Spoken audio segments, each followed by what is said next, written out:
Indo American Basavatarakam స్మారక cancer ఆసుపత్రి సౌజన్యంతో అనంతపురం జిల్లా రాయదుర్గం పట్టణంలో స్క్రీనింగ్ పరీక్షలు నిర్వహించారు. స్థానిక సీతారామాంజనేయ కళ్యాణ మండపంలో జరిగిన ఈ ఉచిత శిబిరాన్ని రాయదుర్గం ఎమ్మెల్యే ప్రభుత్వ విప్ కాలప శ్రీనివాసులు కుటుంబ సభ్యులతో కలిసి ప్రారంభించారు.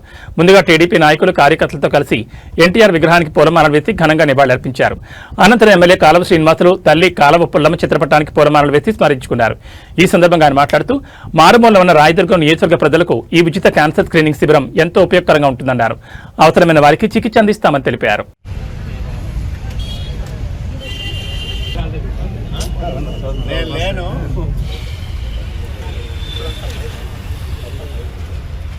మొబైల్స్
ప్రిలిమినరీగా విచారించి ఆయన పంపిస్తారు.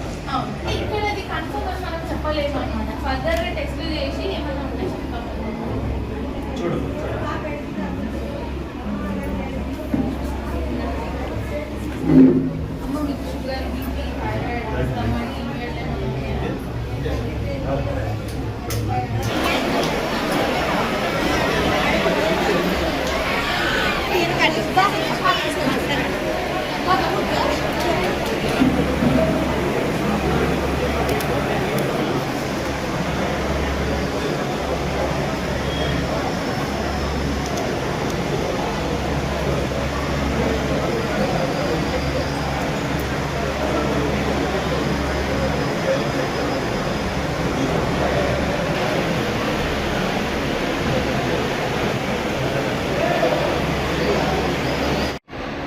రాయదుర్గం నియోజకవర్గం రాష్ట్ర సరిహద్దుల్లో చివరన ఉన్న ప్రాంతం. ఇక్కడి నుంచి అధునాతన వైద్య సౌకర్యాలున్న అనంతపురం వెళ్ళాలన్నా, హైదరాబాద్ వెళ్ళాలన్నా, విజయవాడ వెళ్ళాలన్నా వ్యయ ప్రయాసలతో కూడుకున్న వ్యవహారం. కాబట్టి ఈ ప్రాంతంలో క్యాన్సర్ లక్షణాలు ఉన్నవాళ్ళు, అట్లాగే క్యాన్సర్తో బాధపడుతూ సరైన చికిత్స సకాలంలో చేయించుకొని వాళ్ళ కోసం ఈరోజు రాయదుర్గం పట్టణంలో సీతారామాంజనేయ కళ్యాణ మండపంలో హైదరాబాదు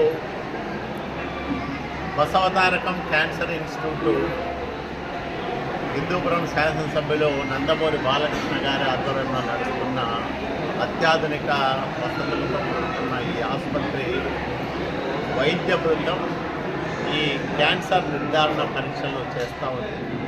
ప్రత్యేకంగా వాళ్ళు ఒక వాహనాన్ని తీసుకొచ్చి ఇక్కడే అవసరమైన పరీక్షలు చేస్తూ ఉన్నారు. ఇక్కడ రాయదుర్గం ప్రాంతంలో ఉండే పేదలు, ముఖ్యంగా మహిళలు, వాళ్ళకు వచ్చిన జబ్బు ఏమిటో తెలియకుండా చాలా కాలం పాటు దాంతో సతమతమవుతూ ఉంటారు. ఆధునిక వైద్య సేవలు పొందే అవకాశం లేక నిరంతరము ఆ వ్యాధితో పోరాటం చేస్తూ ఉంటారు. అట్లాంటి వాళ్ళు ఈ శిబిరాన్ని ఉపయోగించుకుంటే మాకు కూడా చాలా సంతృప్తి ఉంటుంది. ఎందుకంటే క్యాన్సర్ బారిన పడితే జీవితం ఎంత ఇబ్బందికరంగా ఉంటుందో తెలిసిన కుటుంబ సభ్యులు నేను. మా అమ్మ చాలా కాలం క్యాన్సర్ వ్యాధితో బాధపడి చాలా ఇబ్బంది పడింది. కాబట్టి ఈ ప్రాంతంలో ఉండే మహిళలు దీన్ని సద్వినియోగం చేసుకోవాలని నేను చేసిన విజ్ఞప్తి మేరకు ఎక్కువ మంది అక్కా చెల్లెళ్ళు ఈరోజు ఈ శిబిరంలో వాళ్ళ రోగ లక్షణాలను బట్టి నిర్ధారణ కోసం వచ్చారు. వాళ్ళందరికీ ఇక్కడ ప్రాథమిక పరీక్షలు నిర్వహించి క్యాన్సర్ లక్షణాలు ఉన్నట్లు నిర్ధారించిన తర్వాత వైద్యం కోసం కూడా బసవతారకం క్యాన్సర్ ఇన్స్టిట్యూట్లో వైద్యం చేయించుకుంటే అక్కడ మాట్లాడి చేయిస్తాం, లేదా ఇతరత్ర క్యాన్సర్ ఆసుపత్రులకు వెళ్ళాలంటే కూడా వాళ్ళకు తగిన సహాయ సహకారాలు అందజేసే విధంగా చూస్తాం.